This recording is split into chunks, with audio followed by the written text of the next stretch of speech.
Former Prime Minister did an excellent job of strengthening relationships with key Japan allies, like our own country, the United States. He was also very strong on foreign policy, and his successor has followed many of the policies that he pursued. He was still a very important part of the political party that is the ruling party in Japan right now. So this is a big loss for their party. Most of the world is mourning the loss of Prime Minister Abe. In China, though, some people are celebrating because he was also tough on China.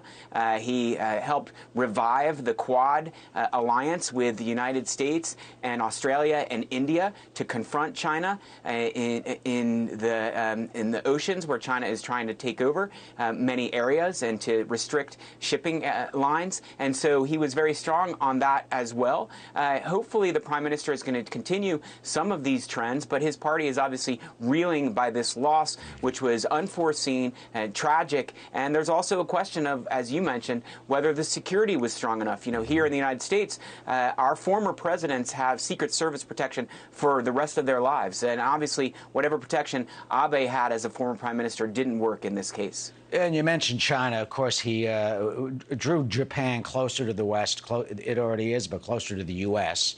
over the past number of years. And because of World War II and the history, tried to remilitarize it and get away from some of those restrictions, as you said, to confront China. Here is former Secretary of State Mike Pompeo this morning on Fox News Live talking about that very issue. He understood the things that they needed to do. They had historically been a nation that hadn't armed itself. He knew the Chinese Communist Party was a real threat to the way of life of every Japanese citizen. And he was prepared to work with the United States, with Australia, with India, and partners in the region to deliver really good outcomes for his own people. As you said, will that policy continue? Can Japan stave off China? Can we rely on Japan as a stronger ally in confronting Beijing?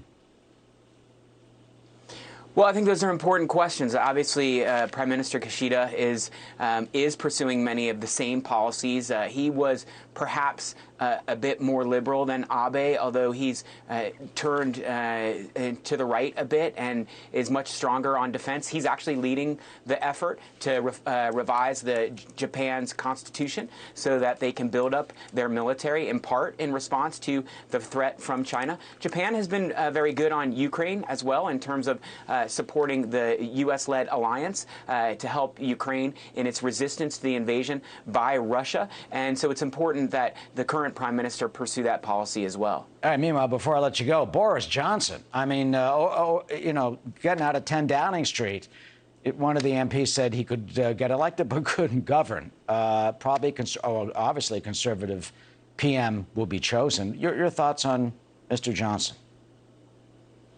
Well, also, you know, a loss in terms of consistency in foreign policy.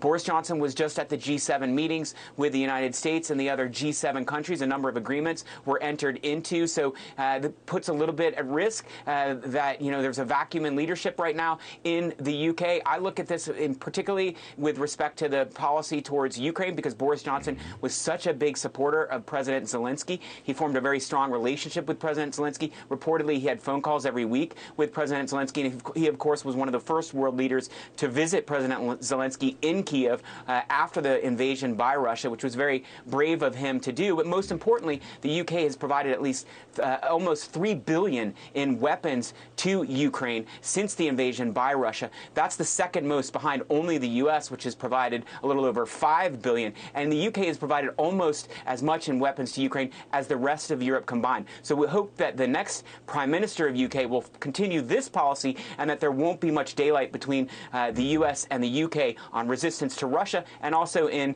terms of confronting China with its provocations towards Taiwan. Russia and China, two of the challenges that we all face. David Tafuri, good to see you, David. Thanks so much for joining us on this Saturday. Thank you. Anita?